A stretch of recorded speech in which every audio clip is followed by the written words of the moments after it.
Knee valgus on the right side. The client was observed during a static posture analysis. During the examination, it could be seen in the anterior view that the right side of the body was affected. Starting at the bottom of the kinetic chain, the right foot is overpronating. The knee is turned in valgus position, and this is even affecting the right shoulder of the body, which is rounded. From a lateral view, the pronation of the foot is very obvious, as the lateral side of the foot comes off the ground. From this view, the rounded shoulder is also seen, as the external acoustic meatus does not line up with the acromion process. The acromion is much further out in front of the imaginary plumb line. From the posterior view, the knee valgus of the right side is clearly seen again, as well as the difference in the two shoulders with the right rounding. An overhead squat assessment was performed on the client.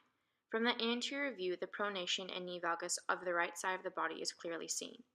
Viewing from the lateral side shows the right shoulder falling forward as well as the pronation in the right foot.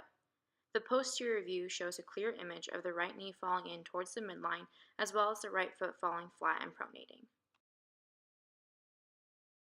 Range of motion tests were performed for hip internal rotation, hip abduction, and dorsiflexion, all on the right side of the body.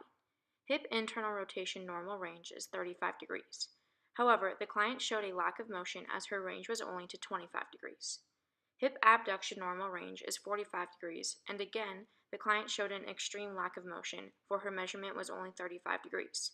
Lastly, dorsiflexion normal range of motion is 15 degrees, but the client only showed a motion equal to 10 degrees. Manual muscle tests were performed on 4 different muscles, which include the gluteus maximus, gluteus medius, biceps femoris, and the tibialis anterior. The tests are scored on a scale from 0 to 5, 0 being no muscle activity being seen, and 5 meaning the muscle has full range of motion and is able to resist external forces. While testing the anterior tibialis, which is responsible for ankle dorsiflexion and inversion, it was obvious the muscle was weak and underactive, therefore earning a 2 on the scale. The gluteus medius, which performs internal rotation and hip abduction with its anterior fibers, and hip extension and external rotation with its posterior fibers, was also weak against resistance but could perform full range of motion, therefore earning a 3 on the scale. The gluteus maximus, which actions include the hip extension and external rotation, appeared underactive and very weak, also receiving a 2. The biceps femoris were tested as well, which performed knee flexion and knee external rotation from the short head, and hip extension along with knee flexion and external rotation from the long head.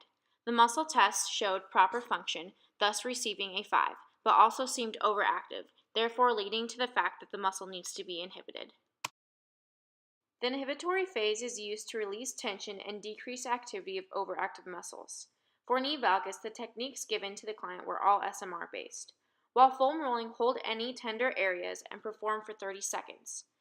First up is the TFL. Have the client be on their side with their hip on the foam roller. Place the bottom leg straight out and have the top leg bent in front of the body with the foot flat on the floor. Roll the body down until the foam roller is to the top of the knee. Do not roll past the knee. Next, have the client roll out the hamstrings by sitting on the ground with the foam roller under her upper leg. Hold the body up on the foam roll and roll from under the bottom of the butt down to the top of the knee. Again, do not roll onto or past the knee. Then, have the client roll the adductors. Have her get into a plank position on the ground, and the leg that is being rolled abducted to about 90 degrees and the knee bent to about 90 degrees.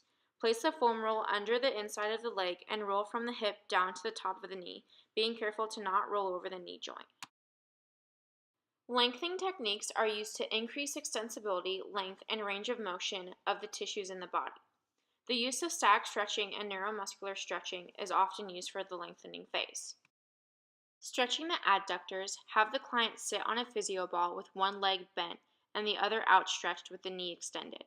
Have the client lean away from the outstretched leg towards the bent knee. Hold for 30 seconds. For a static gastrocnemius stretch, have the client lean against the wall with one leg bent and close to the wall.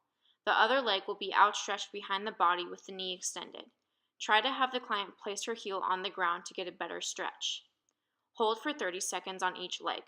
Lastly, have the client perform a TFL static stretch.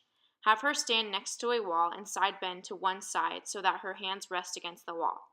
Have the leg closest to the wall crossed in front of the other and push the opposite hip out to obtain a stretch in the TFL.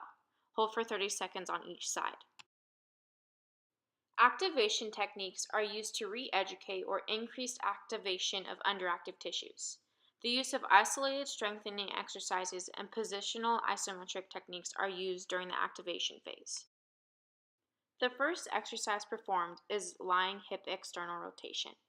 Have the client lie on her side and abduct the top leg while dorsiflexing the ankle. Have her laterally rotate the leg so that the toe goes up towards the ceiling and then comes back to being parallel with the floor. Have the client perform 15 reps with a 2-second hold. Next, have the client perform resistance band Elvis. Place a resistance band above the knees and have the client get into a slight squatting position. Have the client bring the knees in slightly and then push out against the band. Perform 15 reps with a 2-second hold when the knees are out. Lastly, have the client perform isolated dorsiflexion with a band. Place the band around a sturdy object or hold the band yourself while it goes around the top of the client's foot. Have them dorsiflex against the resistance of the band and hold for 2 seconds. The integration phase uses techniques that are used to retrain synergistic function of myofascial tissues by using functionally progressive movements through integrated dynamic movements. The first dynamic movement is a triple threat on the physio ball. Have the client place her feet on top of the ball while lying on the floor. First, bridge the hips up, then bring the heels towards the butt, and then bridge up again. Reverse the order to go back down and repeat the actions. Perform 10 to 15 reps.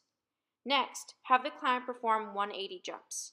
Have the client squat down and then on the way up, jump and turn 180 degrees, landing in another squat. Repeat actions for 10 to 15 reps. Finally, have the client perform froggers. The client will go down into a burpee and then on the way up, instead of jumping up, the client will jump out like a broad jump. Perform 10 to 15 reps.